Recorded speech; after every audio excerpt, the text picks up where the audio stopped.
Pangeran Ular. Pada suatu ketika, ada seorang wanita tua yang tinggal sendirian di sebuah kota di India.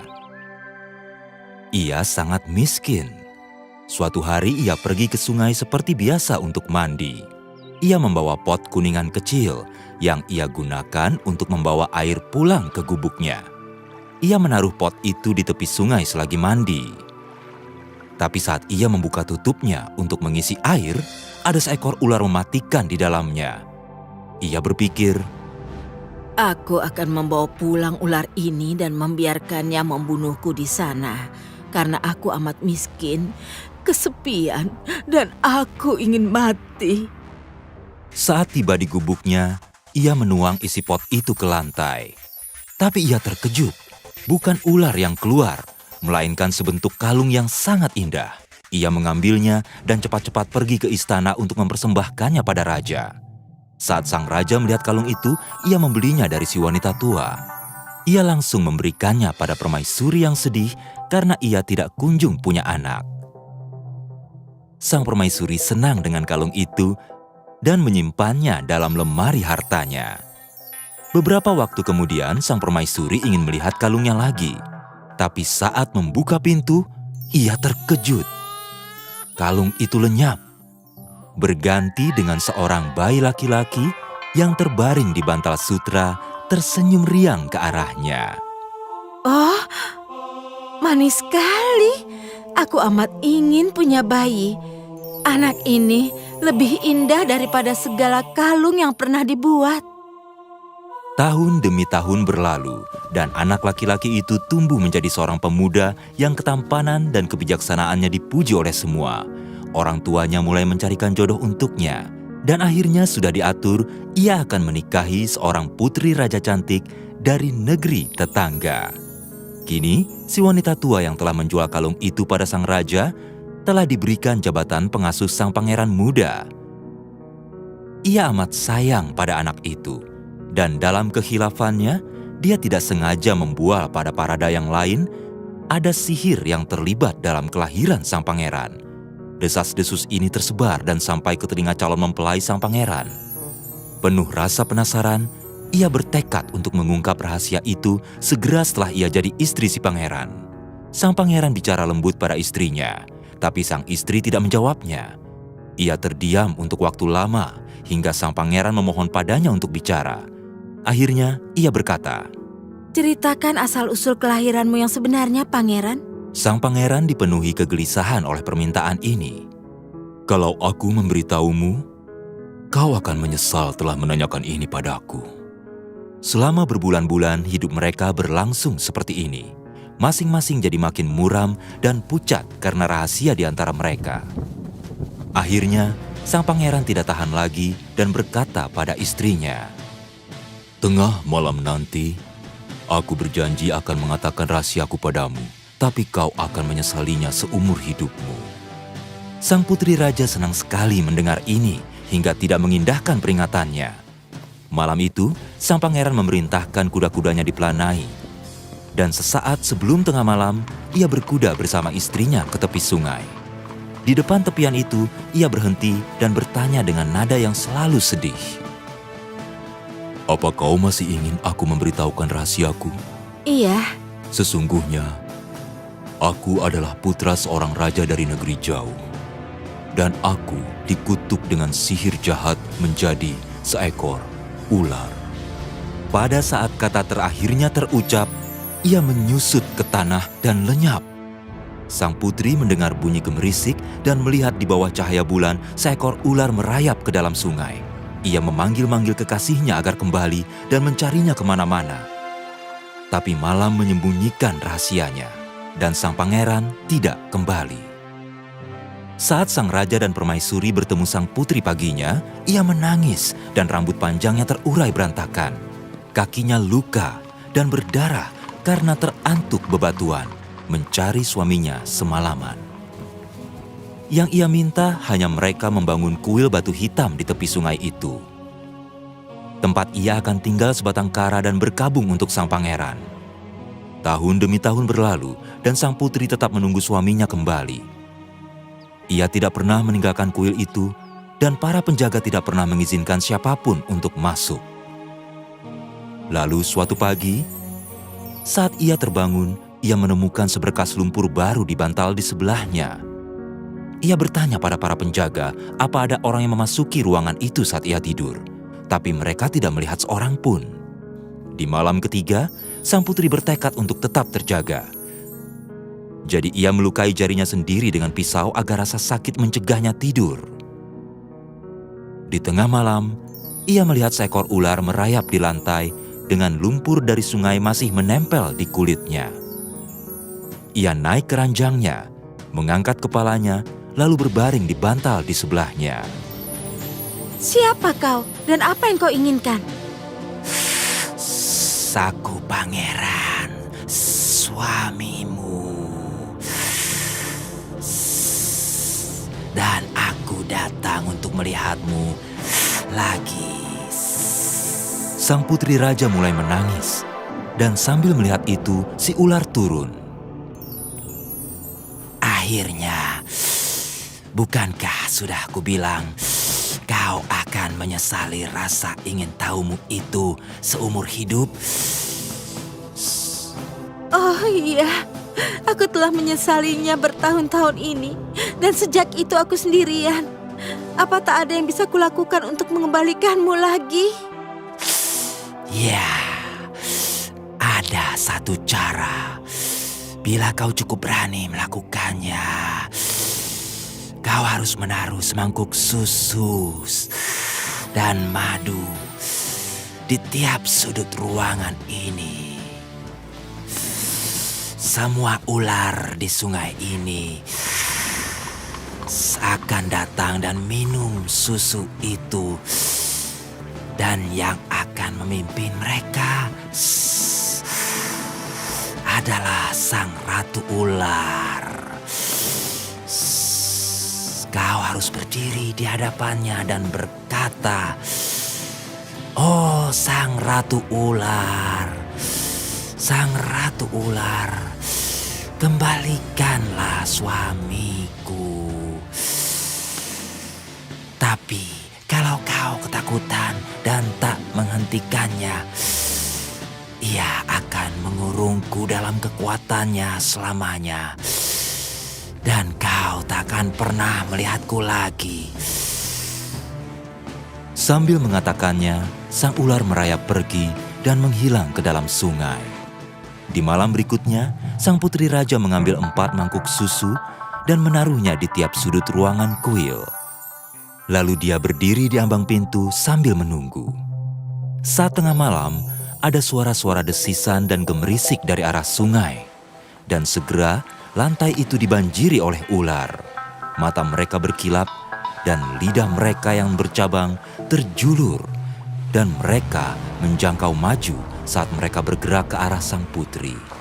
Mereka dipimpin oleh seekor ular besar mengerikan yang adalah ratu ular. Para pengawal begitu ketakutan hingga melarikan diri dan meninggalkan sang putri sendirian di ambang pintu. Ia pucat pasi, tapi bertekad tidak akan melarikan diri. Saat si ular pemimpin masuk ke jarak jangkauannya, sang putri berseru, Oh, sang ratu ular, kumohon kembalikanlah suamiku. Namun sang ratu ular bergerak maju sampai kepalanya hampir menyentuh wajah sang putri. Dan matanya yang kecil seakan membara. Tetap saja sang putri berdiri di ambang pintu dan lagi-lagi berseru, Oh, sang ratu ular, kumohon kembalikanlah suamiku.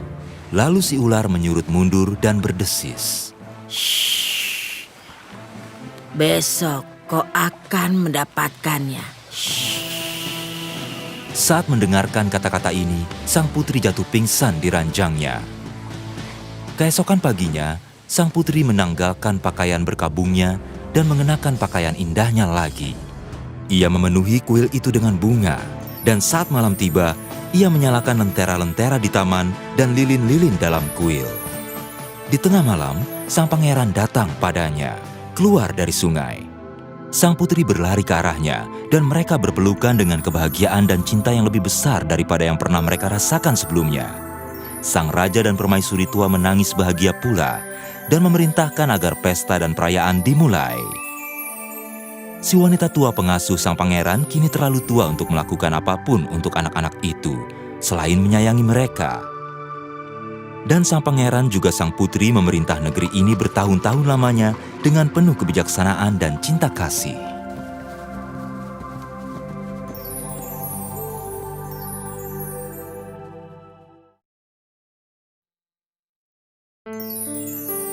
Ratu Salju. Gerda adalah seorang gadis muda yang tinggal bersama neneknya. Tunangannya adalah tetangganya, namanya Kay. Antara rumah Gerda dan Kay ada jalan setapak kecil. Gerda dan Kay menanam bunga mawar merah di sana sebagai simbol cinta abadi mereka. Mereka selalu bicara tentang rencana pernikahan. Lalu, di suatu hari musim dingin, mereka sedang duduk di samping rumpun mawar saat nenek Gerda berseru, "Lihat, ada Ratu Salju sedang mengumpulkan serbuk." Gerda dan Kay cepat pergi ke jendela. Kay melihat si Ratu Salju lewat jendela dan menjulurkan lidahnya. "Jangan lakukan itu, Kay. Bagaimana kalau ia melihatmu? Dia mungkin akan mengincarmu." Lalu, Kay memanjat jendela dan kembali ke kamarnya yang ada di rumahnya di sebelah rumah Gerda. Malam itu, Kay sedang bersiap pergi tidur. Ia berjalan ke jendela dan mengintip keluar. Ia melihat sebuah serpian salju unik dan melihat itu dengan cepat tumbuh makin besar hingga ia menjadi si Ratu Salju. Ia sedang memegang sebuah piring penuh permen yang disebut manisan Turki. Kay tak bisa menolaknya. Ia mengambil segenggam dari piring itu. Saat ia memasukkannya dengan rakus ke mulutnya, si wanita menggenggam pergelangan tangannya, menariknya keluar dari jendela dan menyeretnya ke kereta luncurnya. Sekelompok kuda tiba-tiba berangkat. Seharusnya Kay amat ketakutan. Tapi manisan itu telah menumpulkan rasa kewaspadaan dan akal sehatnya. Keesokan paginya, saat Gerda datang mengunjungi Kay, ia tak ada di sana. Ia mencari Kay ke sana kemari. Ia berlari ke tengah desa dan berseru, "Apa kau melihat Kay? Apa kau melihat Kayku?"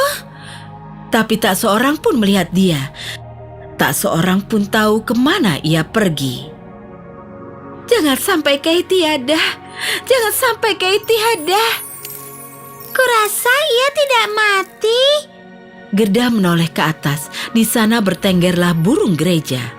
"Saat kami sedang mencari makanan, kami bertengger di puncak atap. Kami melihat segalanya.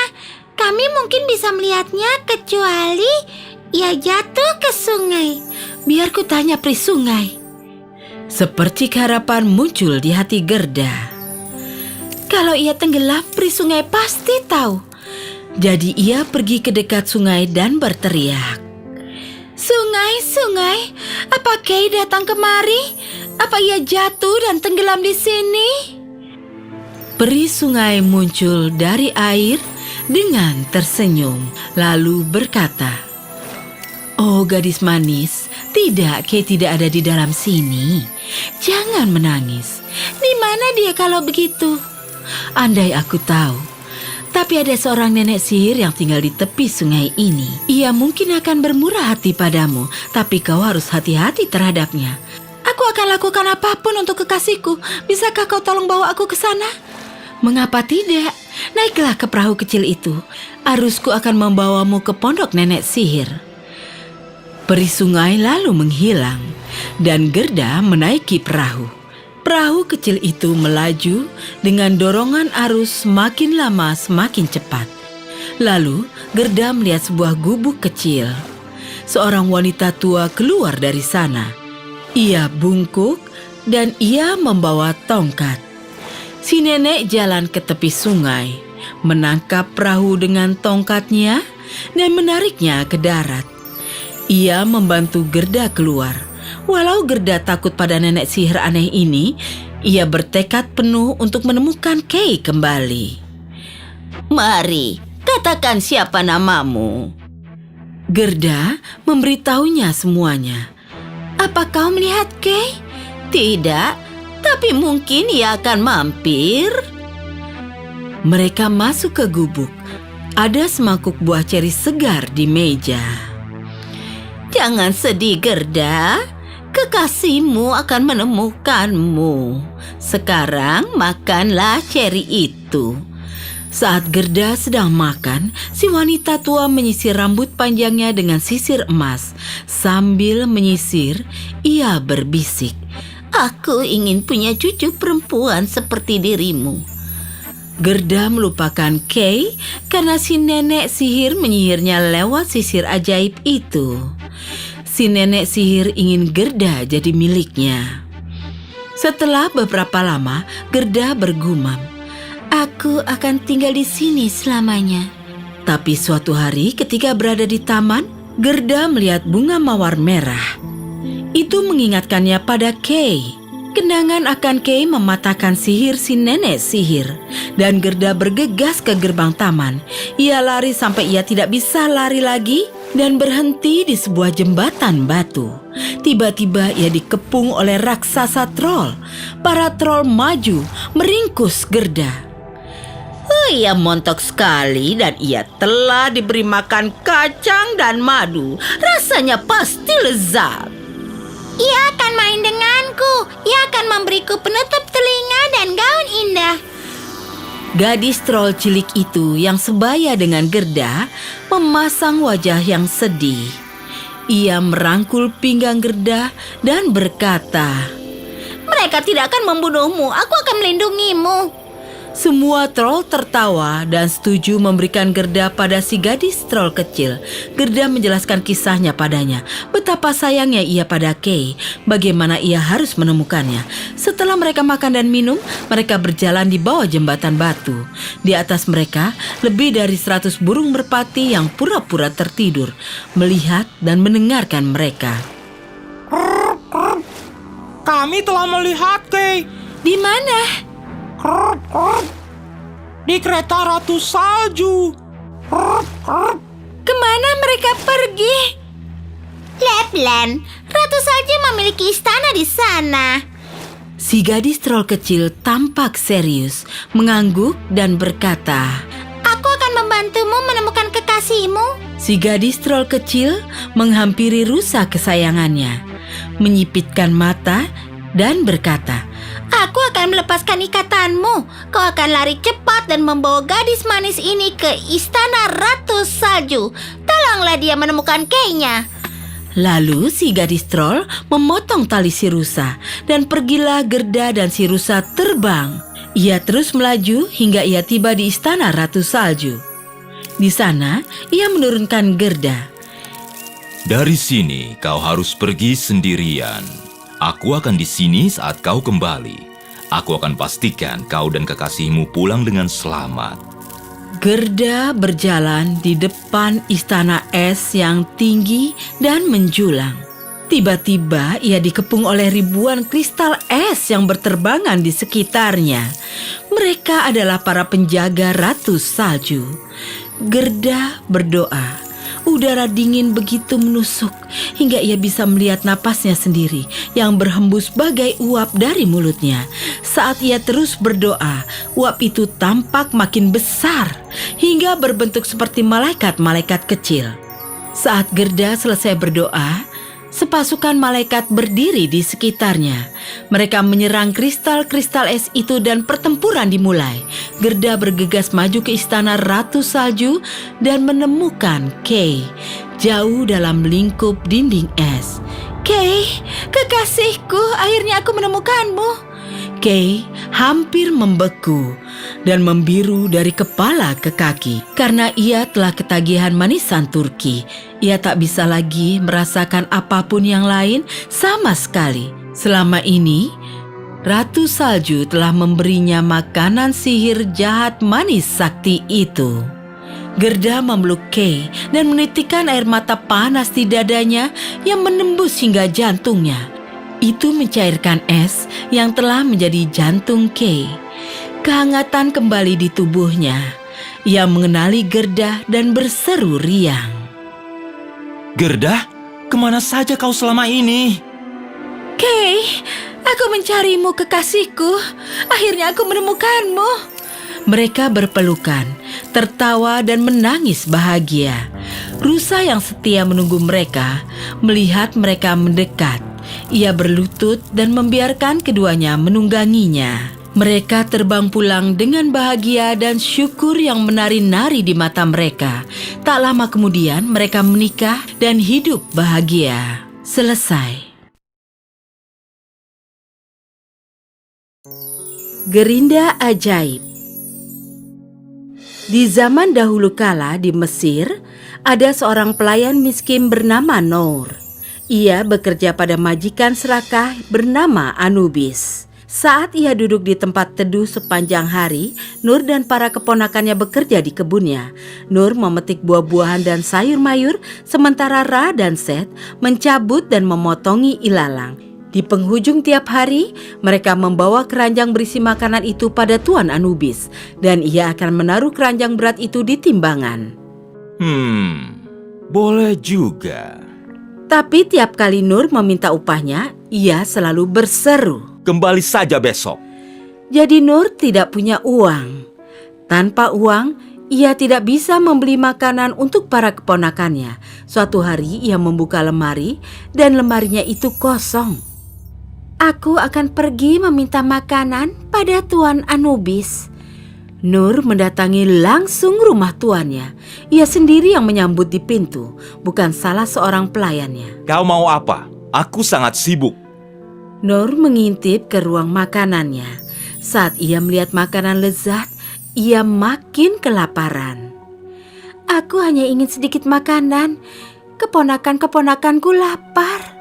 Makanan? Aku tidak punya cukup untuk diriku sendiri. Ia berbohong. Pergi sana. Nur yang malang, pergilah dia tanpa makanan untuk dirinya atau para keponakannya.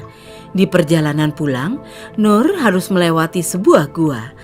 Tiba-tiba ia mendengar suara erangan aneh. Itu berasal dari dalam gua. Apa itu ya?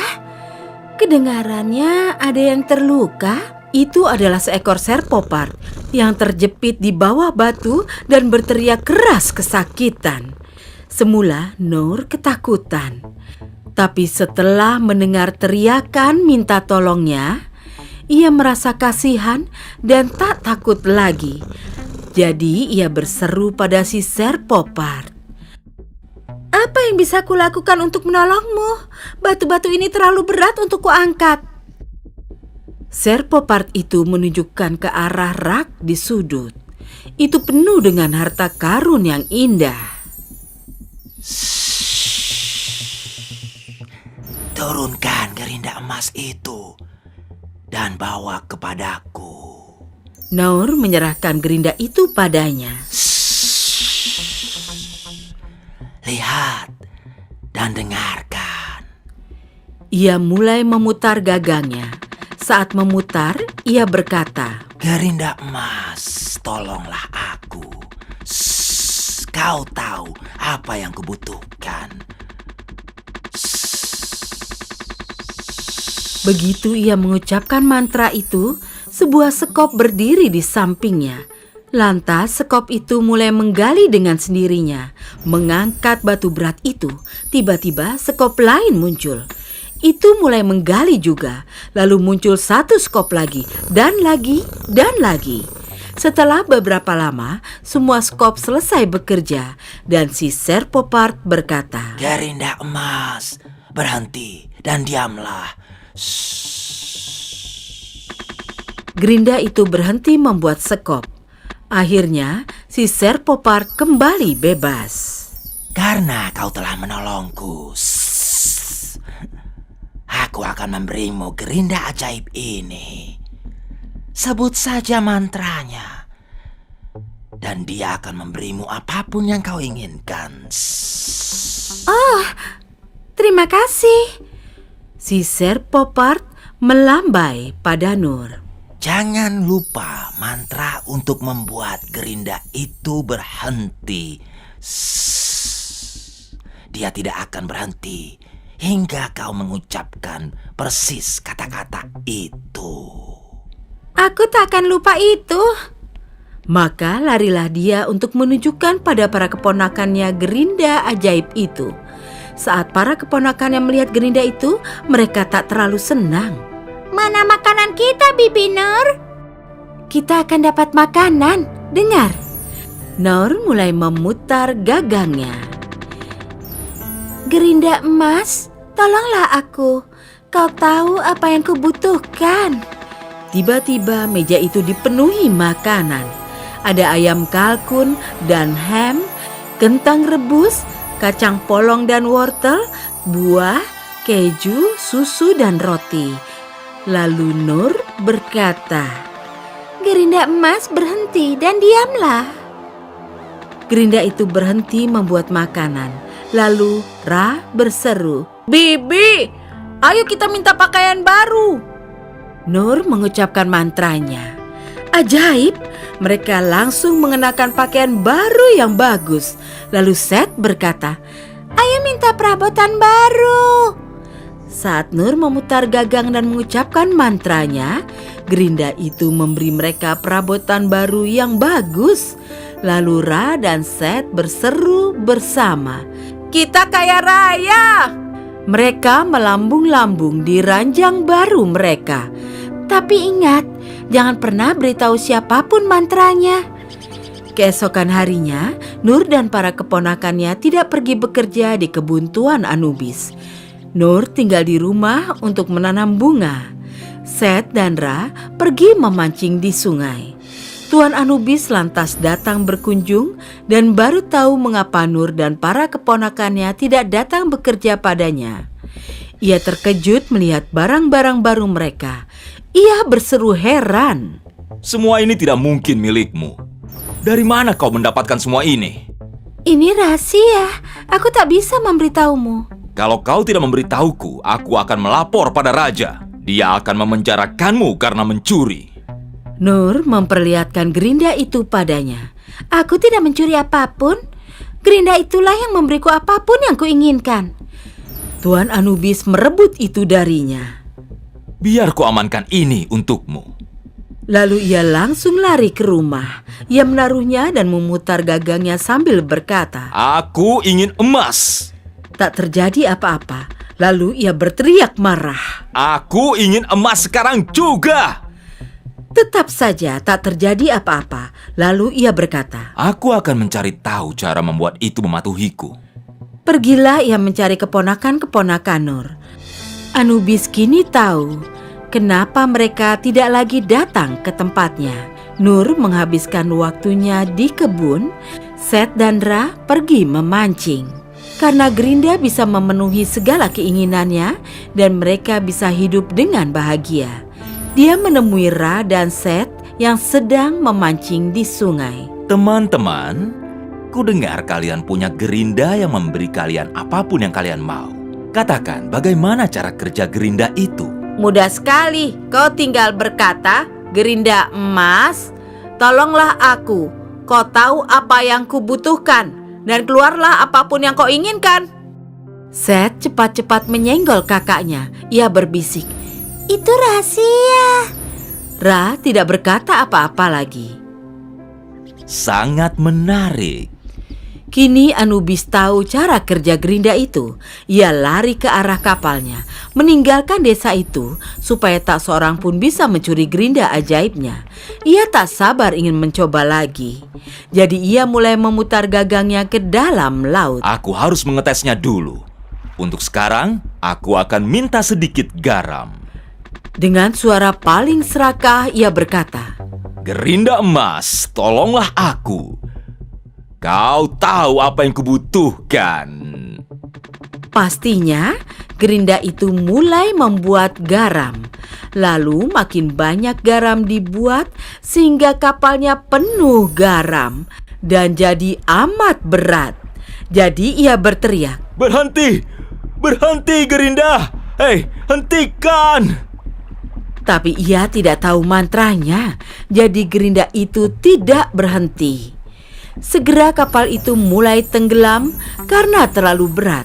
Akhirnya kapal itu dan Anubis tenggelam dalam air. Tapi tahukah kalian anak-anak? Gerinda ajaib itu masih terus membuat garam. Itulah yang menyebabkan air laut menjadi asin. Selesai.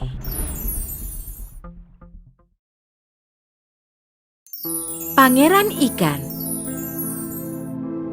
Alkisah, ada seorang raja dan ratu yang memiliki 2 anak laki-laki yang sulung amat pendek dan buruk rupa, dengan hanya 1 mata yang berada di tengah dahinya. Adiknya sangat tinggi dan tampan dan bersikap layaknya pangeran. Sang raja pilih kasih dan memutuskan menjadikan anak bungsunya yang tampan jadi pewarisnya. Rakyatku tidak akan pernah patuh pada orang cebol bermata satu. Ini membuat Disa, si anak sulung, amat marah. Kerajaan ini harus jadi milikku, atau harus dibagi 2. Metni, si penyihir, yang adalah istri Disa, bertekad merebut seluruh kerajaan itu untuk suaminya. Ia mengadakan jamuan dan mengundang si adik bungsu. Ia lantas bicara pada suaminya. Setelah jamuan, kau harus duduk di sebelah adikmu di balkon yang menghadap sungai. Aku akan mengubahnya menjadi ikan, lalu kau bisa melontarkannya ke dalam air. Maka kita bisa menyingkirkannya. Disa setuju dengan ini. Setelah jamuan, ia mengundang adiknya untuk duduk bersamanya di balkon. Lalu, Metni menebar semacam bubuk di kepala si pangeran bungsu. Begitu ia melakukan itu, sang pangeran berubah menjadi ikan kecil. Si kakak mengangkatnya dan melemparnya ke dalam sungai sambil tertawa jahat penuh kemenangan. Ini semua terjadi begitu mendadak sehingga sang pangeran tak sadar apa yang terjadi padanya. Ia menggeliat kemana-mana sebelum ia tertabrak arus cepat sungai. Saat ia akhirnya sadar, ia telah berubah wujud menjadi seekor ikan. Ia berenang amat lincah di kedalaman air. Ia baru sadar bahwa Metni telah menyihirnya dan ia ingin menjauh dari penyihir itu sebisanya. Jadi ia berenang hingga ia jauh keluar dari wilayah kerajaan ayahnya. Lalu, suatu hari, ia tertangkap jala beberapa nelayan dan dibawa hidup-hidup ke istana di negeri tak dikenal ini untuk disajikan sebagai makan malam. Ia bukan ikan yang besar dan kepala juru masak mengira akan jauh lebih baik memeliharanya daripada memakannya. Aku akan membawanya ke kamar ratu. Dia tidak punya anak. Ikan kecil ini bisa menghiburnya. Sang ratu amat senang dengan ikan kecil manis itu dan amat suka padanya. Beberapa hari berlalu dan ia tumbuh jadi terlalu besar untuk mangkuk itu. Jadi, sang ratu harus menyediakan mangkuk lain untuknya. Ia sungguh manis, layak disebut Neo, si pangeran ikan. Setelah beberapa hari, si pangeran ikan tumbuh begitu besar sehingga sang ratu membuatkan dia kolam ikan, di mana air jernih dari sungai bisa keluar masuk di sana. Suatu hari, sang ratu takut si pangeran ikan tidak nyaman dalam kolamnya. Jadi ia bertanya, "Apa kau senang di sana, Neo?" Setelah berpikir sejenak, si pangeran ikan menjawab, Aku cukup senang di sini, Ibunda Ratu. Tapi kalau ibu bisa mencarikanku istri yang baik, aku akan lebih senang. Aku merasa kesepian sekali di sini seorang diri saja. Jawaban itu membuat sang ratu terperangah, tapi ia belum tahu si pangeran hanya ikan dari wujud saja. Kini sang ratu sudah menganggap si pangeran ikan sebagai anaknya sendiri dan tak pernah membayangkan ada gadis manapun yang akan keberatan untuk menikahinya. Baiklah, aku akan segera mencarikan istri untukmu dan membuatkan ruangan dalam kolam ikan untuknya. Ia langsung menyuruh ruangan itu dibangun seketika, tapi mencari calon istri untuk si pangeran itu tidak mudah. Semua orang tahu bahwa Neo adalah hewan kesayangan sang ratu. Tapi selebihnya itu hanya gosip belaka. Para warga kota bahkan berkata itu adalah ikan monster. Dan alasannya mencari istri adalah untuk memakannya. Tapi sang ratu mengirim utusan ke tempat-tempat jauh, baik pada orang kaya maupun miskin. Tapi ia tidak menemukan orang tua yang bersedia memberikan putrinya untuk diperistri pangeran ikan. Lalu sang ratu menawarkan uang emas berlimpah untuk ayah manapun yang bersedia mengirim putrinya untuk menjadi istri si pangeran ikan. Tapi sudah lama tidak ada yang menanggapinya. Akhirnya, seorang fakir mendengar soal hadiah besar ini dan berkata pada si utusan, Kau boleh bawa putri sulungku. Keadaannya tidak bisa lebih parah daripada ini. Dan uang itu akan membuatku kaya. Di mana dia? Dia ada di sungai, mencuci. Dia adalah putri dari istri pertamaku. Ibu tirinya memaksa melakukan segala kerja keras dan tidak memberinya cukup makan. Ia mendapatkan lebih daripada yang ia layak terima. Jauh lebih banyak. Silakan bawa dia. Kami senang kehilangan dia. Kalau pangeran ingin memakannya, silakan. Jadi si utusan memberikan kantung uang emas itu pada si fakir, lalu pergi ke sungai, di mana dia menemukan seorang gadis yang amat cantik sedang mencuci baju di tepi sungai. Gadis itu menangis pilu saat mendengar tentang tugas si utusan dan memintanya membiarkannya pamit pada seorang kawan lama sebelum si utusan membawanya pergi. Siapa temanmu itu? Sang ratu berkata kami harus buru-buru. Dia ular kobra berkepala 7 yang kukenal sejak aku masih kecil. Masih menangis, gadis itu berlari menyusuri tepi sungai. Si ular kobra menjulurkan ketujuh kepalanya dari lubang tempat tinggalnya. Aku tahu semua tentang itu, jangan khawatir. Pungutlah 3 batu kerikil di luar lubangku dan taruh dalam gaunmu. Saat kau melihat pangeran ikan datang, lemparkan yang pertama ke arahnya. Kalau itu mengenainya, dia akan tenggelam ke dasar kolam. Saat dia bangkit ke permukaan, lempari dia dengan kerikil kedua, dan hal yang sama akan terjadi. Lemparkan kerikil ketiga padanya, dan dia akan berubah dari wujud ikan menjadi pangeran. Ia bukan benar-benar ikan? Dia adalah putra seorang raja dan dalam pengaruh sihir. Tapi kau bisa mematahkan sihir itu dengan cara tadi.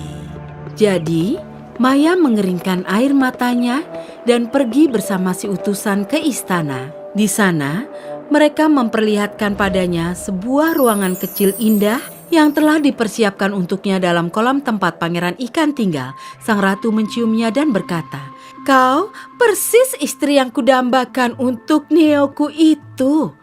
Ia lalu membiarkan mereka membawa Maya ke dalam ruangan kecil, di mana ia duduk dan menunggu lama, dengan kerikil-kerikil di tangan. Lalu ada suara desiran air dan ombak membentur pintu.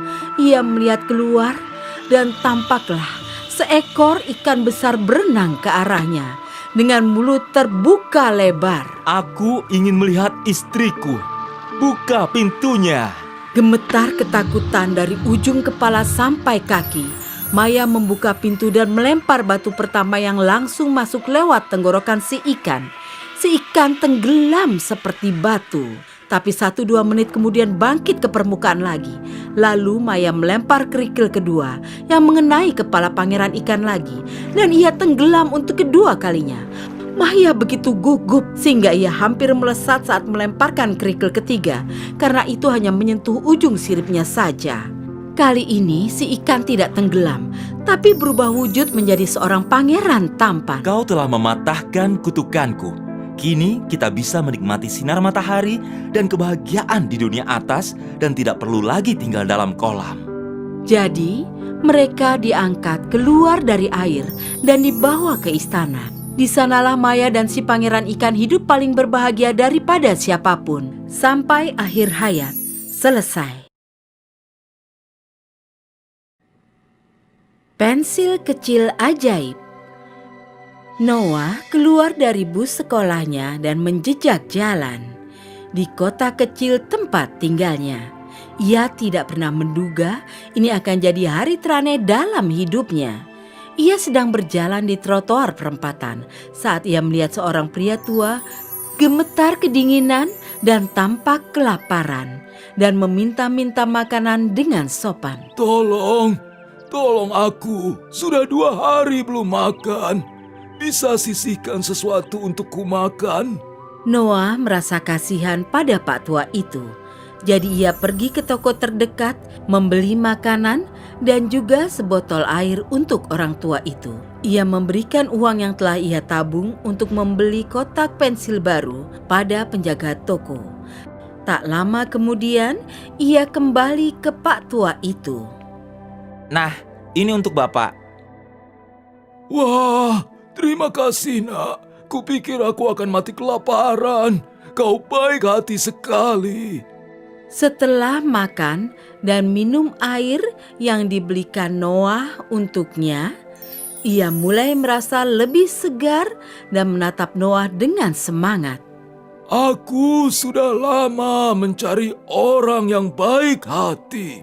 Aku percaya pencarianku ini usai hari ini.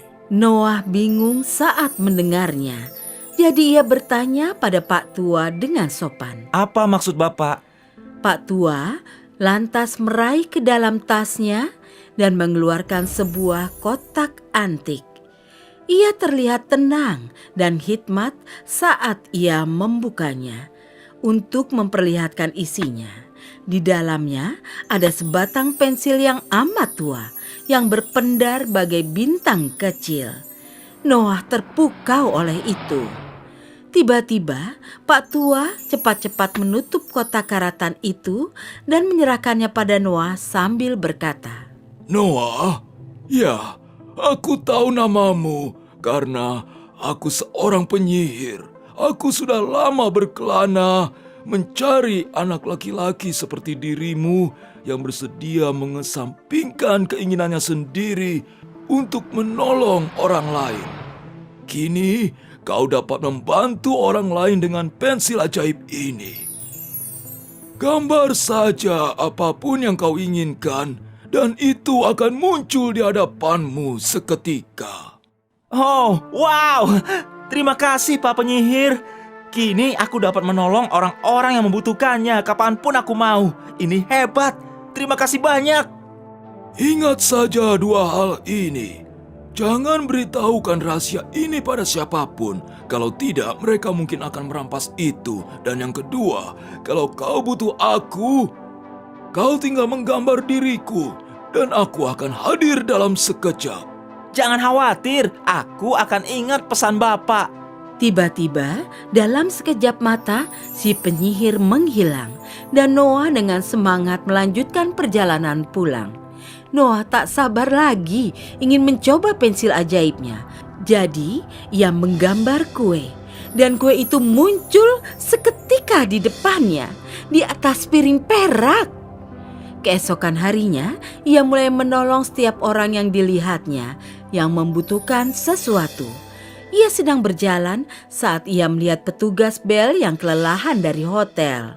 Mencoba, tapi gagal mengangkut koper berbentuk aneh dan amat berat. Jadi, untuk menolong si pria muda itu, Noah menggambar sebuah kereta bagasi untuknya untuk meringankan beban beratnya itu. Lalu, ia melihat seorang gadis kecil yang bertelanjang kaki dan tak seorang pun peduli. Tapi Noah iya, dan ia menggambar sekeranjang makanan, juga sandal yang nyaman untuknya. Lalu ia melihat sekelompok gelandangan menggigil di jalanan yang keras dan dingin. Jadi ia menggambar rumah-rumah kecil tapi indah untuk mereka tinggali. Begitulah cara Noah menolong orang-orang di sekitarnya.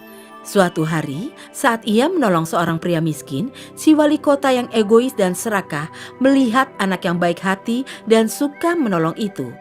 Si wali kota juga melihat cara Noah memunculkan semua benda-benda itu dengan pensil sederhana tapi ajaib.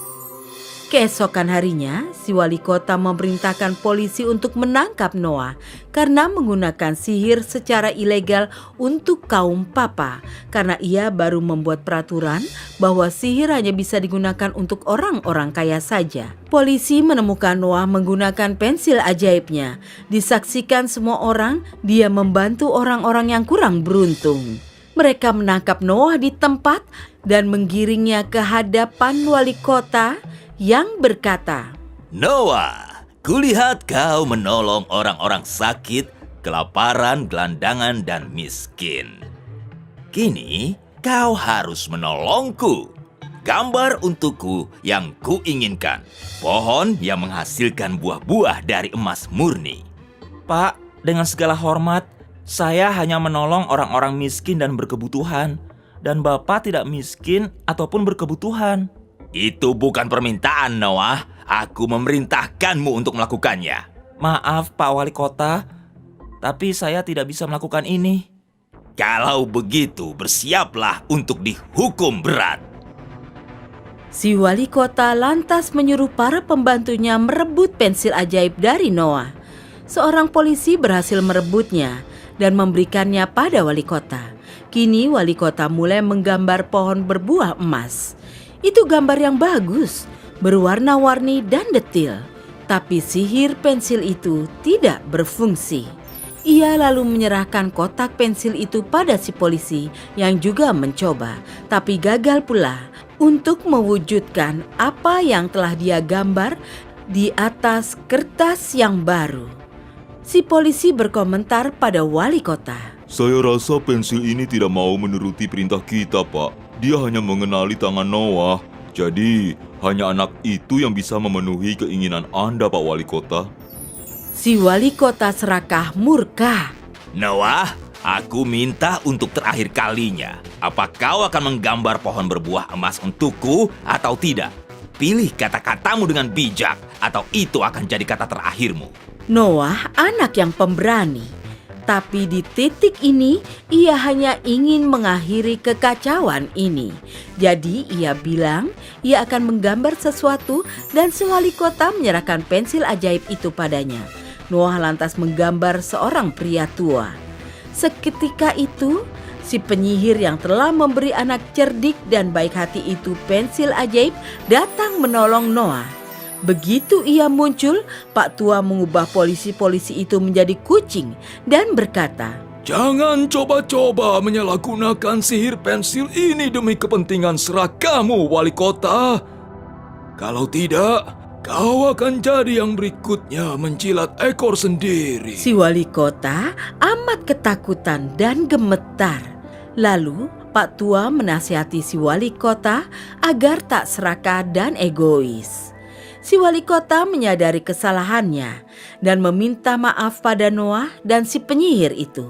Keesokan harinya, si wali kota memberi penghargaan pada Noah atas perbuatan baik dan suka menolongnya. Disaksikan seluruh warga kota. Noah lantas terus menolong orang-orang yang kurang beruntung dan hidup dengan bahagia. Selesai.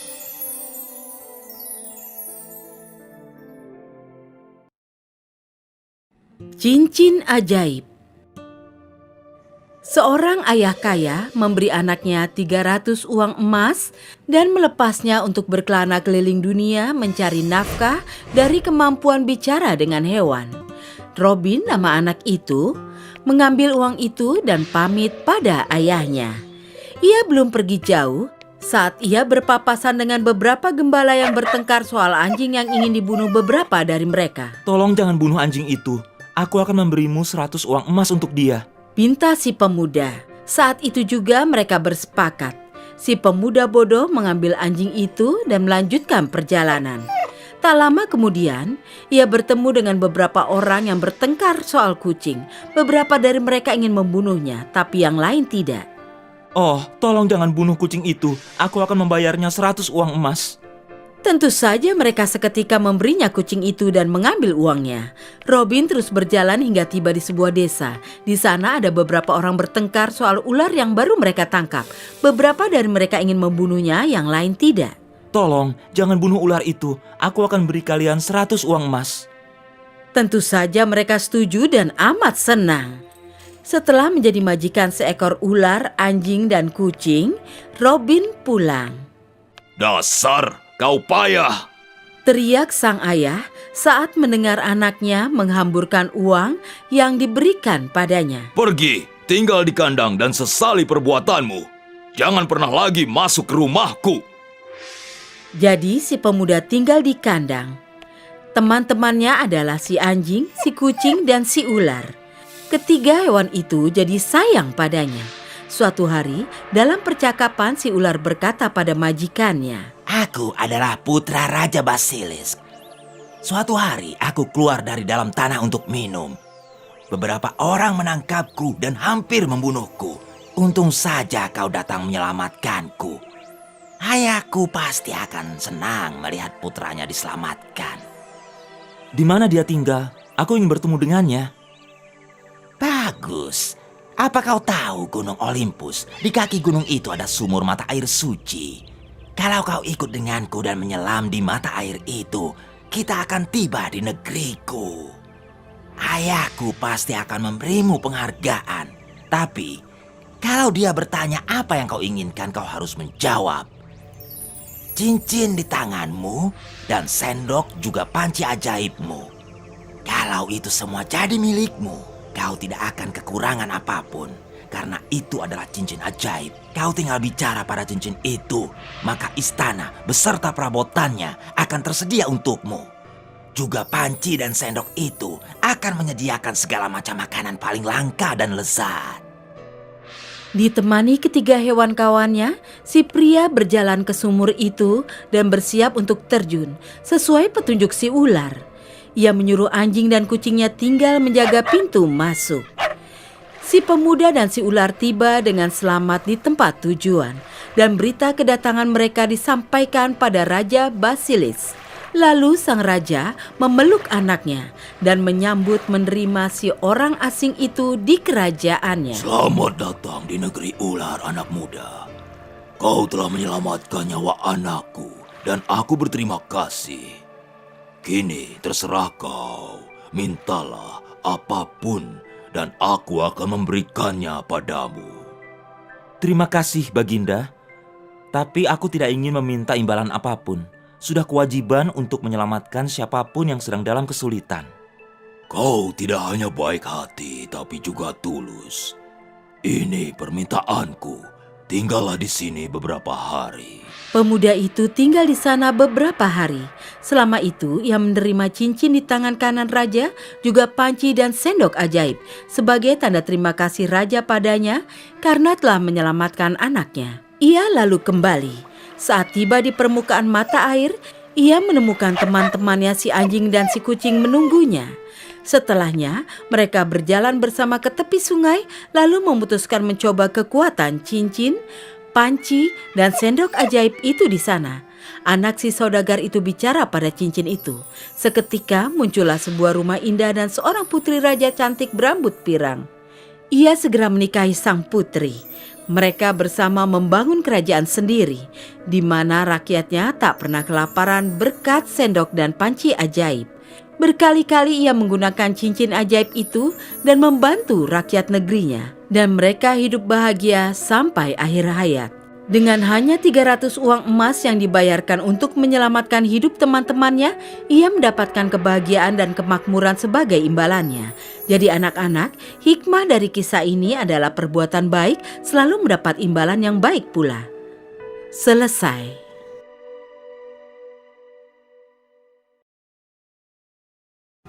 Pangeran Bahagia. Jauh di atas kota, di pelataran tinggi, berdirilah patung Pangeran Bahagia. Ia berkilau dari kepala sampai kaki dengan daun-daun tipis emas. Kedua matanya dari batu safir. Satu batu mirah besar berpendar di gagang pedangnya. Suatu malam, seekor burung layang-layang kecil terbang di atas kota. Ia kelelahan dan ingin bermalam di bawah antara kedua kaki Pangeran Bahagia. Saat ia baru akan tidur, setitik air besar menimpanya. Ia penasaran karena tak ada awan di langit. Lalu setetes lagi mengenainya. Burung layang-layang itu memutuskan untuk mencari tempat tidur lain. Saat itu pula tetes ketiga jatuh. Ia melihat ke atas, ternyata itu air mata dari mata Pangeran Bahagia. Merasa kasihan, lalu si burung bertanya, Siapa kau? Mengapa kau menangis? Aku dulu manusia. dan tinggal di istana yang megah. Aku baik dan murah hati. Tidak ada kesedihan di kerajaanku, sehingga aku dijuluki Pangeran Bahagia. Setelah aku meninggal, aku dipajang di pilar tinggi. Jantungku terbuat dari timah, tapi hatiku selalu menangis saat melihat keburukan dan penderitaan di kotaku sekarang ini. Malangnya, mengapa kau menangis sekarang ini? Jauh di sana, di sebuah pondok kecil, anak seorang penenun sedang sakit. Dia menangis karena ibunya tidak bisa memberinya makan apapun karena mereka sangat miskin. Si penenun hanya bisa memberikan anak itu air dari sungai terdekat. Tapi perut anak itu butuh makanan. Lalu, bagaimana kau bisa membantu mereka dari sini? Ambil batu mirah dari gagang pedangku dan berikan itu pada si wanita miskin. Si burung kecil mematuhi sang pangeran. Lalu ia terbang ke rumah si penenun dan menaruh batu mirah itu di mejanya. Ia juga berkicau untuk menghibur anak lelaki yang sakit itu, meredakan demamnya. Saat ia terbang pergi, si ibu miskin terbangun, menemukan batu mirah berkilap itu di tangannya. Mereka berdua merasa amat gembira. Saat si burung kembali, sang pangeran berkata, Aku melihat seorang penulis. Dia sakit demam dan sangat kelaparan. Tetap saja dia menulis cerita karena dia tidak akan mendapat apa-apa kalau ceritanya tidak terselesaikan. Burung kecil, maukah kau memberinya batu safir dari salah satu mataku? Tidak, pangeran. Aku tidak bisa. Itu adalah perintah, hai burung. si burung tidak ingin melepaskan batu safir dari matanya. Tapi ia mematuhi pangeran murah hati itu walau ragu. Maka si burung layang-layang terbang lagi ke tempat orang malang. Bahkan untuk sesaat saja dan menaruh safir itu di meja si penulis. Ia melihat si penulis telah jatuh pingsan karena kedinginan dan kelaparan. Jadi, ia mengumpulkan kayu, menyalakan api di perapian si pria itu. Saat ia terbang pergi dari sana, si penulis merasakan kehangatan api itu dan perlahan terbangun. Ia melihat batu safir berkilap di mejanya dan dengan penuh sukacita bersyukur pada Tuhan yang memberikan itu padanya. Saat si burung kecil kembali, sang pangeran berkata, Aku melihat seorang gadis penjual korek api. Barang dagangannya semua jatuh ke dalam selokan. Dia sangat ketakutan dan gemetar. Dia takut ayahnya pasti akan memukulnya kalau dia pulang dengan tangan kosong. Kau tidak punya apa-apa lagi untuk diberikan padanya, Tuan. Hai burung, aku masih punya satu mata lagi.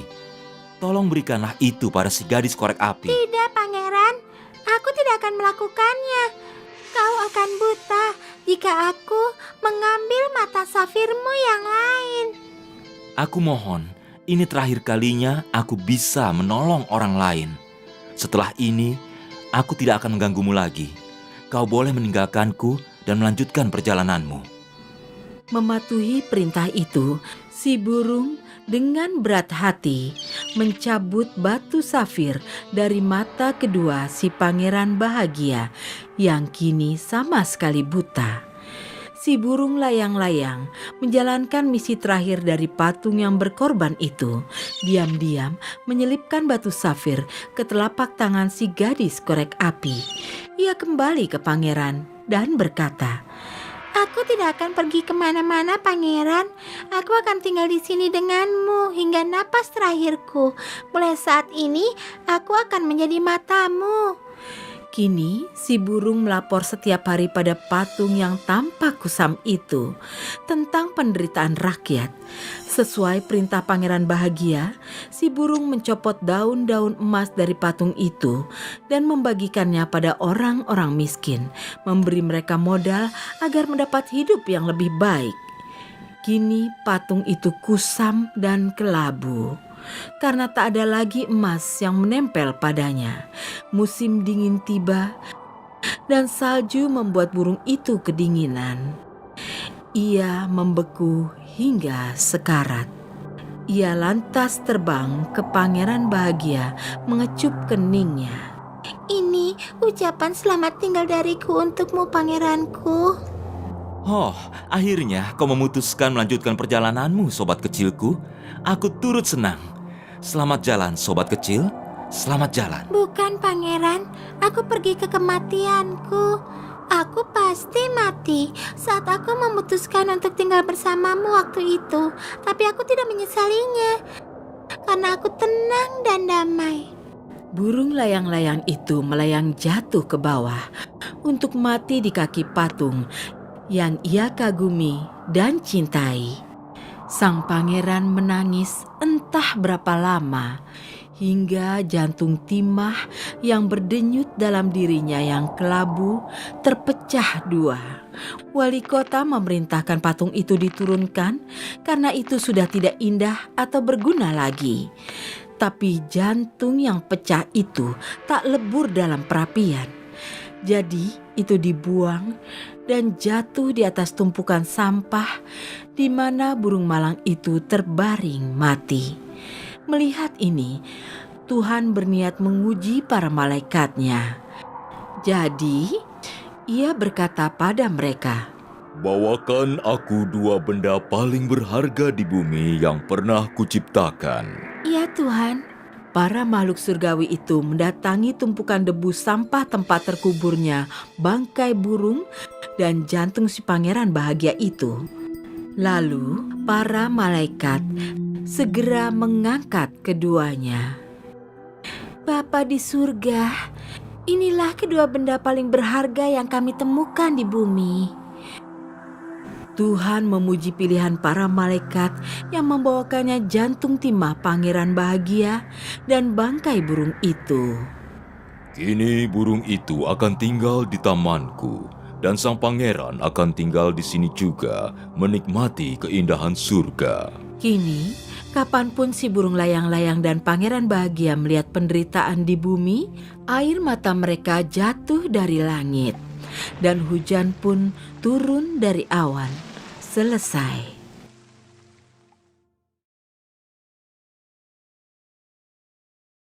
Bel ajaib. Pada suatu ketika, di sebuah desa kecil, tinggallah seorang anak laki-laki miskin bernama Pu.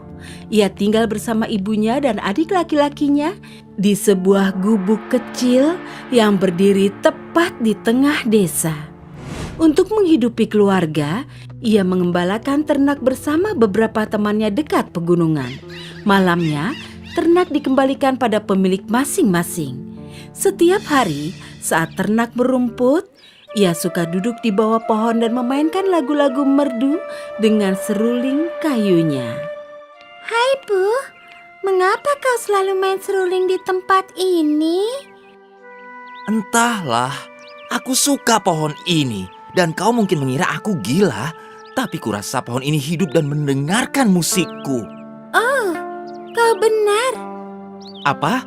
Kau juga merasa begitu? Bukan, maksudku kurasa kau ini gila. Tapi Pu, benar. Pohon itu sungguh mendengarkan musiknya. Musik itu telah menghibur roh pohon. Ia mendengarkan lagu itu dan senang Pu memainkan musik tiap hari. Suatu hari, saat Pu sedang tidur di cabang pohon, ada suara bergemuruh di bawahnya. Wah, apa itu? Oh, gempa! Gempa! Ada penebang kayu menebang pohon tempat tidur Pu itu. Siapa orang itu? Ini akan makan waktu. Pu langsung paham apa yang terjadi dan cepat-cepat turun. Hei, sedang apa kau? Mengapa kau menebang pohon ini? Tuanku ingin menggunakannya untuk kapalnya. Pohon ini sangat kokoh. Tidak, ini tidak boleh ditebang. Benarkah? Mengapa begitu? Dengar, aku sudah berhari-hari mencari penopang kapal yang kokoh. Dan pohon ini bukan milikmu, jadi jangan buang waktuku. Puh harus melakukan sesuatu untuk menyelamatkan pohon itu sebelum terlambat. Jadi ia menggunakan kecerdikannya untuk menakut-nakuti si penebang. Katanya, Ya, sudah kuperingatkan. Itu akan terjadi. Apa maksudmu? Kau tidak tahu? Ada roh nenek sihir hidup dalam pohon itu. Dia telah tinggal di sini bertahun-tahun. Kalau kau menebang pohon ini, dia tentu akan menggentayangimu. Hah? Menggentayangiku? Mengapa? Ya tentu saja, karena kaulah yang menebang pohon ini. Apa kau ingin mengelabuiku? Aku lebih pandai dari yang kau kira. Aku tidak akan tertipu omong kosong ini. Pergi kau.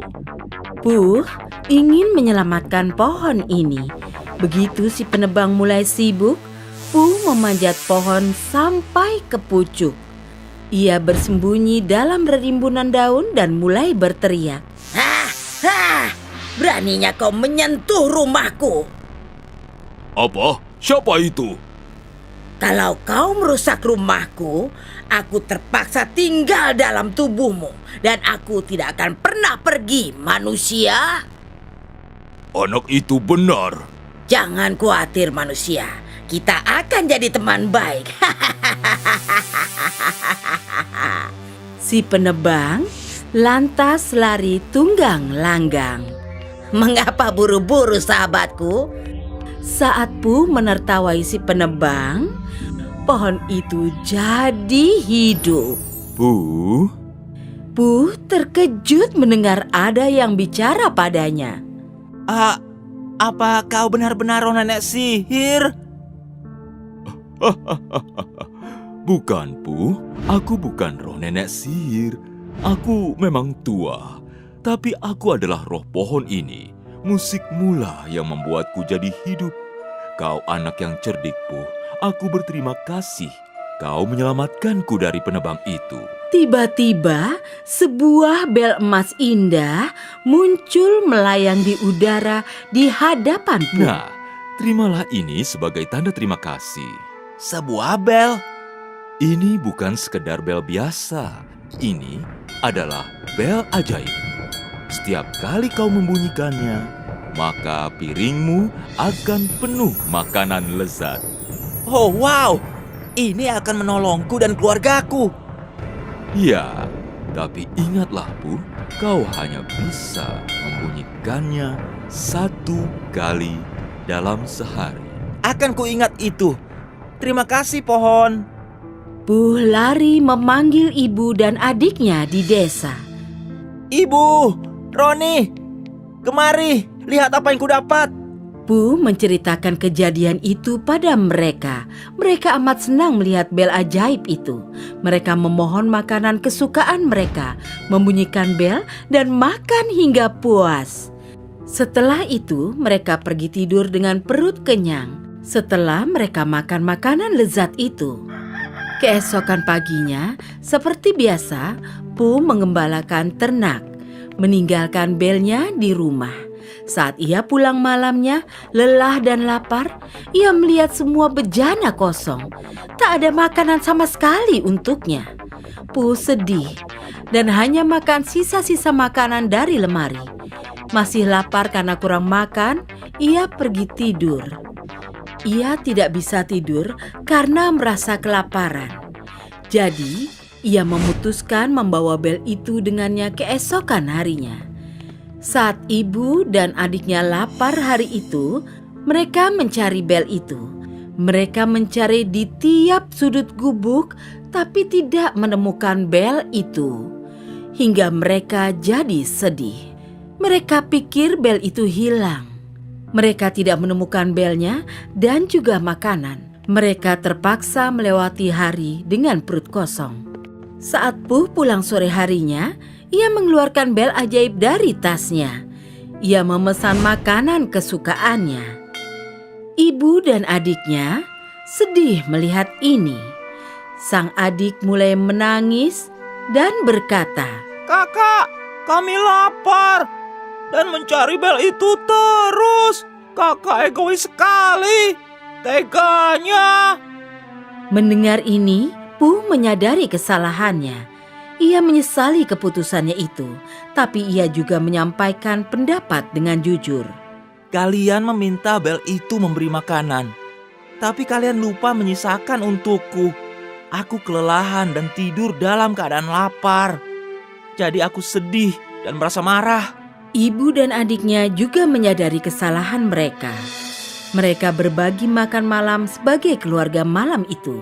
Dan sejak hari itu dan seterusnya, mereka tak pernah lagi tidur dengan perut kosong dan hidup bahagia. Selesai.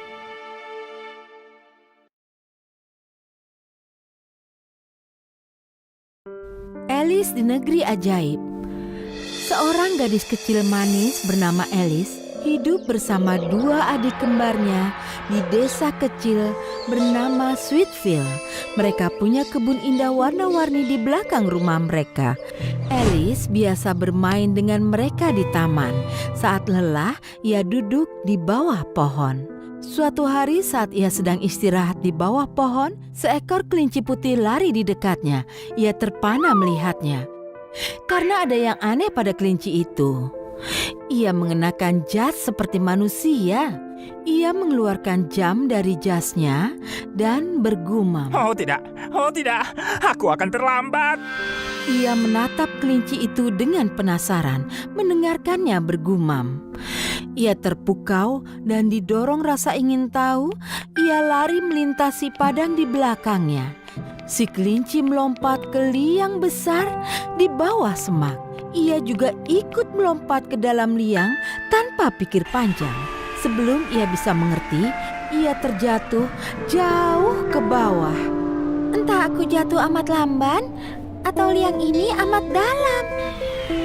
Segera ia mendarat seperti bulu di atas kaki, di atas lantai putih yang berkilap. Ia menemukan dirinya dalam ruang kecil dengan 3 pintu kayu. Mereka semua berbeda warna dan ukurannya. Pintu pertama berwarna merah dan setengah ukuran Alice. Pintu kedua putih dan cukup besar untuk dimasuki Alice. Dan pintu ketiga berwarna hijau dan amat sangat kecil. Alice mengecek setiap pintu, tapi mereka semua terkunci. Di tengah-tengah ruangan, ia melihat meja kayu tua. Tidak ada apa-apa di tengahnya, kecuali satu kunci kecil emas dengan pesan, "Pakai aku." Matanya berkilau girang, dan ia mengambil kunci dan mencobanya pada pintu pertama. Entah lubang kuncinya terlalu besar atau kuncinya terlalu kecil. Itu tidak muat di pintu merah. Lalu ia mencoba yang putih. Kunci itu tidak untuk pintu putih juga. Lalu ia berusaha membuka pintu hijau dengan kunci, dan kunci itu berputar membuka kuncinya. Alice membuka pintu itu. Ia berlutut, melihat ke balik pintu. Ia melihat taman terindah yang bisa ia bayangkan. Ia merasakan kekecewaan yang sangat besar. Andai aku bisa melewati pintu ini. Ia kembali ke meja, berharap ia bisa menemukan kunci kedua pintu lainnya. Tapi kali ini ia menemukan botol berisi cairan hijau berpendar. Ini juga punya catatan, "Minum aku." Alice merasa agak curiga, tapi yang bisa ia pikirkan adalah melewati pintu hijau itu. Ia minum cairan itu dan bisa merasakan sesuatu yang aneh terjadi padanya. Ia melihat ruangan itu makin besar, tapi ternyata Alice yang menyusut. Perasaan yang aneh. Ia tidak bisa memegang botolnya lagi. Ia kini hanya setinggi sejengkal. Wajahnya jadi cerah, berpikir ia kini bisa melewati pintu hijau kecil ke taman indah itu.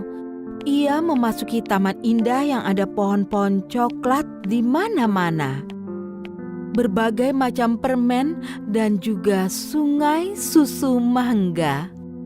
Ia melihat satu-satunya pohon yang lain sendiri di atas gunung. Tiba-tiba si kelinci putih datang di depan Alice dan menegurnya dengan angkuh. Hei kurcaci kurus, kenapa kau berdiri di sana seperti badut? Ambil sarung tanganku dari rumah. Apa kau lupa aku terlambat untuk pesta teh? Iya, Pak, boleh beritahu saya di mana rumahmu? Oh, dasar kau payah. Ikuti jalan balok coklat di belakangmu dan kau akan melihat kue berbentuk wortel di bukit kecil. Itulah rumahku. Pergi sana. Hush, hush. Ingat, jangan makan apapun di rumahku. Kalau tidak, bersiaplah untuk akibatnya. Alice tidak suka nada suara itu, tapi ia begitu bingung dan ketakutan, sehingga ia mulai berjalan ke arah rumah kelinci tanpa bertanya lagi. Ia pasti salah mengenali aku pembantunya. Ia masuk ke rumah kecil si kelinci putih itu.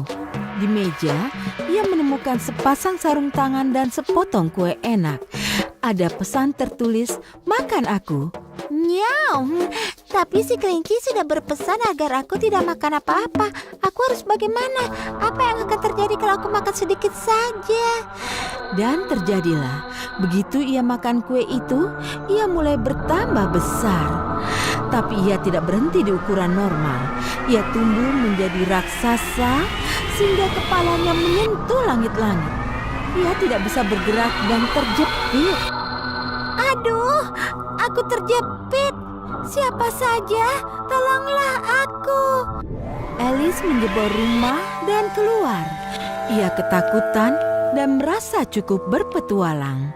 Ia cepat-cepat pergi ke hutan dan duduk di sebelah jamur coklat. Astaga, kenapa ini terjadi padaku? Aku salah apa? Hal pertama yang harus kulakukan adalah kembali ke ukuran semula. Tiba-tiba ada ulat keluar dari belakang jamur. Oh, gadis raksasa malang. Aku bisa menolong. Dengarkan aku. Kalau kau pecahkan teka-tekinya, kau akan menemukan obatnya. Aku sesuatu yang dipotong untuk membuat kertas dan kartu. Aku tempat kau bisa membuat rumah tinggi di halaman belakang. Selamat tinggal, gadis raksasa. Dengan memberi Alice teka-teki, si ulat pergi. Hei, beritahu aku jawabannya. Tiba-tiba ia ingat pohon kebijaksanaan yang ia lihat tadi. Oh iya, aku dapat jawabannya. Begitu ia tahu jawaban pohon, ia mendaki bukit dan berdiri di depan pohon itu. Oh, pohon raksasa, bisakah kau tolong aku kembali normal dan beritahu aku cara kembali ke kehidupan biasaku? Oh, tentu saja, Alice. Aku pohon kebijaksanaan dan aku tahu segalanya. Pertama, kau harus mencari Mad Hatter dan kelinci gila yang tinggal di hutan gelap. Mereka akan membimbingmu kembali ke rumahmu, tapi kau tidak boleh minum teh yang mereka tawarkan. Kalau tidak, nanti kau akan jadi gila juga seperti mereka. Nah, makanlah buah ini. Itu akan membantumu kembali ke ukuran semula. Terima kasih pohon. Aku pasti akan mengingat pesanmu. Dengan memakan buah pohon kebijaksanaan, Alice normal lagi. Ia rindu kembali ke rumahnya sekarang. Jadi, ia kembali ke hutan mencari Mad Hatter. Di jalan, ia bertemu burung hantu yang menatapnya dengan aneh. Selamat malam, Pak. Bisa beritahu aku cara menemukan Mad Hatter? Oh, burung hantu bijak bertengger di dahan. Ikuti jalan, petunjuk dapatkan. Makin banyak dengar, makin sedikit ucapan. Ikuti jalan, jaga harapan. Jumpa Mad Hatter. Melawaklah, kalau tertawa, waraslah dia. Burung hantu terbang pergi setelah memberi petunjuk. Mengapa aku harus melawak ke Mad Hatter? Mengapa segalanya aneh di sini? Lagi pula, aku harus mengikuti jalan sesuai petunjuk burung hantu. Alice mengikuti jalan dan tiba di tengah hutan yang gelap. Ia melihat Mad Hatter dan kelinci putih sedang minum teh. Mereka tertawa keras-keras. Permisi, apa bapak ini Mad Hatter? Katakan dulu. Siapa yang bertanya? Aku Alice dan aku tersesat di negeri ajaib ini. Kumohon bantulah aku keluar dari sini. Alice? Alice. Oh, Alice. Oh, ya. Bukankah kau anak kecil besar? yang tersesat di negeri gila ini? Sebelum itu, mari minum teh, nak. Seperti yang kau lihat, kami sedang pesta teh. Ayo, mari, duduklah. Tidak, aku anak perempuan, bukan anak laki-laki. Aku tersesat di negeri ajaib, bukan di negeri gila. Dan mengapa kalian pesta teh di tempat tidak dikenal ini? Aku tidak punya waktu ikut pesta tehmu. Bisa tolong aku kembali ke tempat asalku? Dari mana kau datang, nak? Apa? Siapa namamu? Kau, aku tahu namamu. Namamu adalah... siapa namamu tadi? Dan mana celanaku? Aku suruh kau untuk membawanya, kan? Alice berpikir, kini aku tahu maksud pohon bijak dengan Mad Hatter dan kelinci gila. Tiba-tiba ia ingat petunjuk si burung hantu. Temui Mad Hatter dan melawaklah. Oh, tuan-tuan, maukah kalian mendengarkan lawakan? Ya, kami mau. Apa kata dasi pada topi? Kau bertengger dan aku bergelantungan. Alice menyampaikan lawakan bagus hingga mereka tertawa gila dan tersadar dari kegilaan mereka. Nah, bisakah bantu aku kembali ke rumahku? Astaga, maafkan sikap sombongku. Itu pasti karena teh yang biasa kami minum. Sekarang aku pasti akan membantumu kembali ke rumahmu. Mad Hatter mengantar Alice keluar lewat terowongan lain dan berharap Alice hidup bahagia. Alice memasuki terowongan. Terowongan itu gelap sekali sehingga ia tidak bisa melihat apa-apa. Alice merasakan ada tangan di bahunya. Ia terbangun dan melihat adik lelakinya lah yang berusaha membangunkannya. Alice merasa lega saat tahu semua yang dilihatnya tadi hanyalah mimpi. Ia bergabung dengan adik-adiknya untuk bermain sementara kelinci putih berjas melihatnya dari balik pohon. Selesai. Sinterklas yang diculik. Sinterklas tinggal di lembah Hohoho di kutub utara, di istana besar tempat mainan-mainannya dibuat. Para pekerjanya dipilih dari kaum Ryle, Nook, Pitsy, dan peri yang tinggal bersamanya.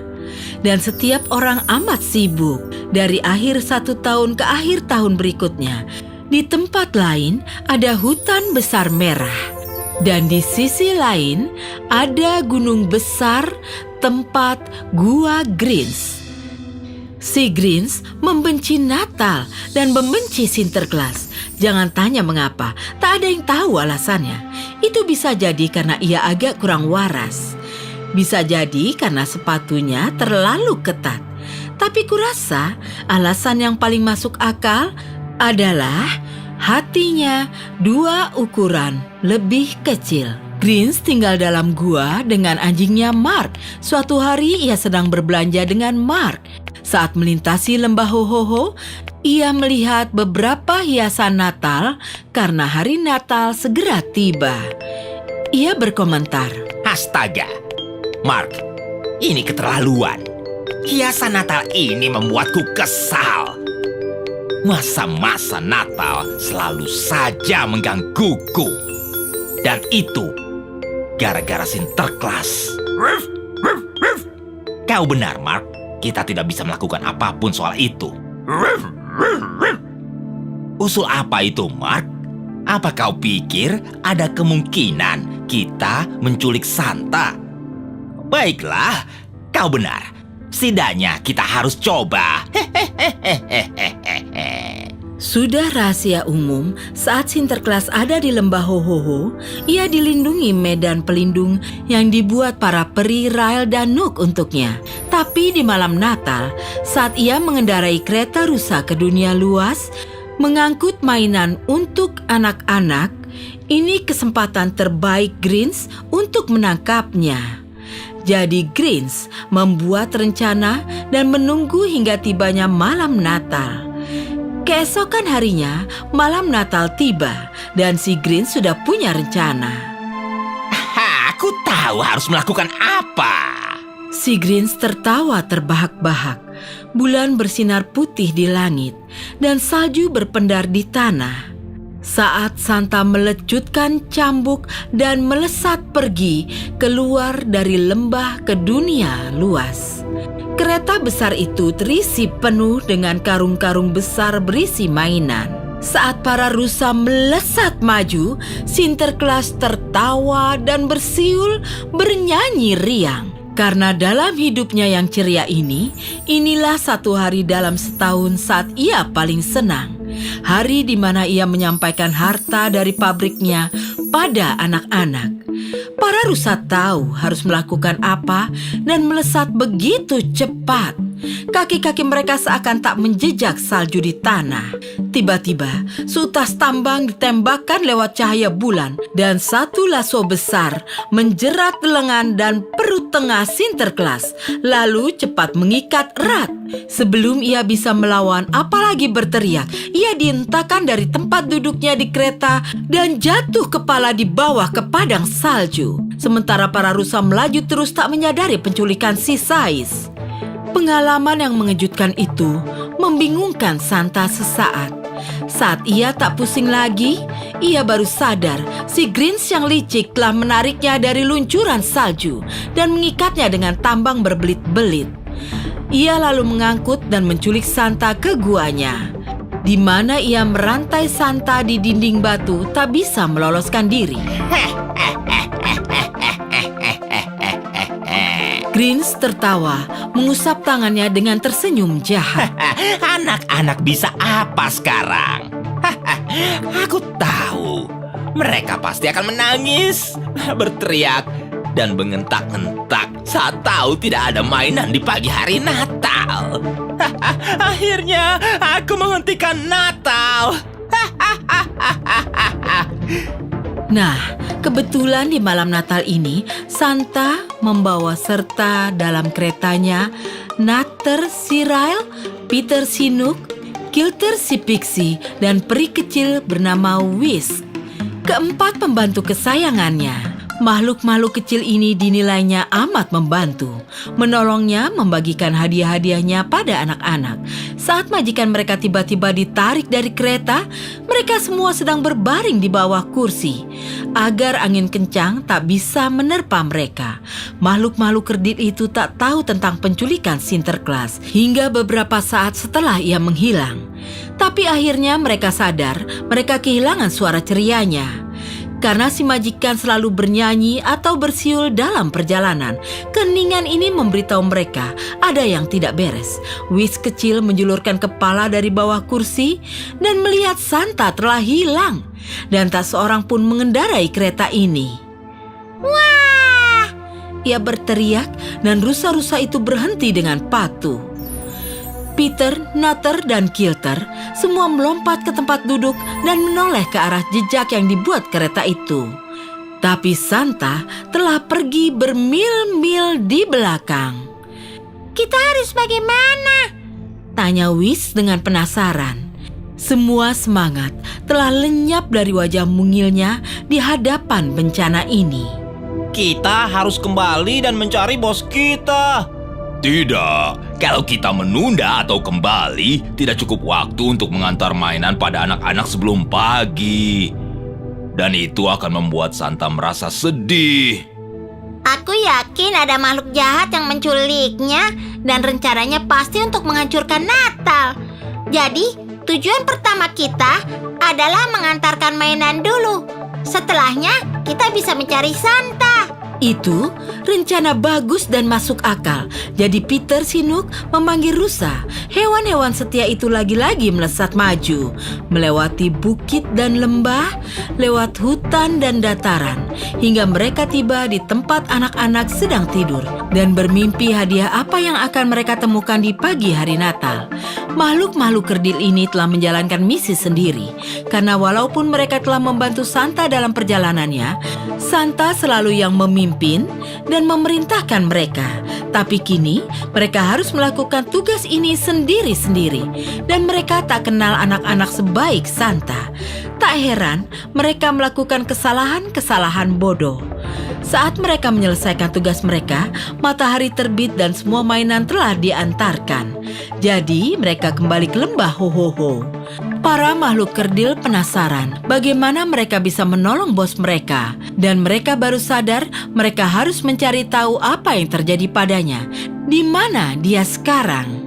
Tiba-tiba, di puncak bukit salju, mereka melihat Santa mengawasi mereka. Makin dekat dan dekat, segera mereka berkumpul di sekitar Santa dan bertanya apa yang terjadi.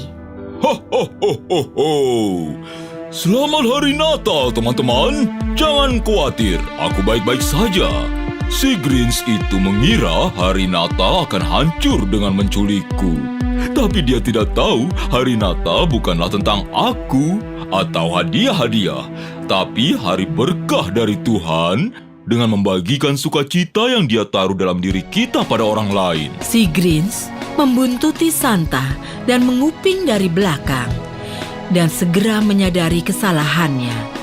Ia lalu ikut naik kereta untuk merayakan Natal bersama Sinterklas, para Rael, Nook, Pixie, dan Peri.